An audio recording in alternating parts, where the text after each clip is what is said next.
இன்னைக்கு வந்து நான் என்ன சொல்றேன், நம்ம கிலாஃபத்தாலாம் இங்கே வாழ்ந்து காட்ட வேண்டியது, நல்ல முஸ்லீமா வாழ்ந்து காமிச்சாலே அதுதான் மௌலானா மௌதூதி கடைசியாக சொல்றாரு. நீங்கள் ஒன்றும் பண்ணாதீங்கப்பா, உங்களுக்கு பெருசாக வேலையெல்லாம் கிடையாது, நல்ல முஸ்லீம் சமுதாயத்தை உருவாக்குங்க. இப்போ நான் என்ன சொல்கிறேன், இப்போ சமுதாயத்தை எப்படி உருவாக்கலாம், ஒன்றும் கிடையாது.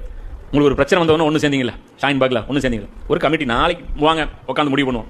ரவி ஜமாத் வந்துரு, சுன்ன ஜமாத் வந்துரு, எல்லா ஜமாத் ஒரு கமிட்டி, ஒரு ரவுண்ட் டேபிள் மீட்டிங், எல்லாரும் உட்காந்து சரி நீலேருந்து எங்களுக்குள்ள இருக்கிற பிரச்சனையை தூக்கி வைப்போம், சமுதாயத்தை பில்டு பண்ணுவோம். வா, சமுதாயத்தை என்ன நிலைமையில் இருக்குது, அதோடைய சமுதாயத்துடைய ஒழுக்கங்கள் எவ்வளோ கீழே போயிருக்கு, சமுதாயத்துடைய கல்வி தரம் எவ்வளோ டவுன்ஃபால் இருக்குது, சமுதாயத்துடைய பொருளாதார நிலைமை எல்லாம் ஒரு சர்வே எடுத்துட்டு மதரசாக்களை எப்படி கல்விக்கூடங்களாக மாற்றலாம், இதோடைய தரத்தை எப்படி உயர்த்துவது, பள்ளிவாசல்களை பள்ளிக்கூடங்களை எப்படி உயர்த்துவது, சமுதாயத்தை எப்படி எஜுகேட் பண்ணுறது, இது எல்லாத்தையுமே கொண்டு வந்து ஒழுக்கத்தை எப்படி கொண்டு வருது, அதில் என்னென்ன ஆட் பண்ணலாம், குரானை எப்படி போதிக்கிறது, யார்கிட்ட குரான் நாலேஜ் இருக்குது, எல்லாம் அதில் உட்காந்து 4 ஜமாத் இஸ்லாமி சார்ந்த ஆட்கள் வருவாங்களா, அவங்க ஒரு 4 மசூரா கொடுப்பாங்களா.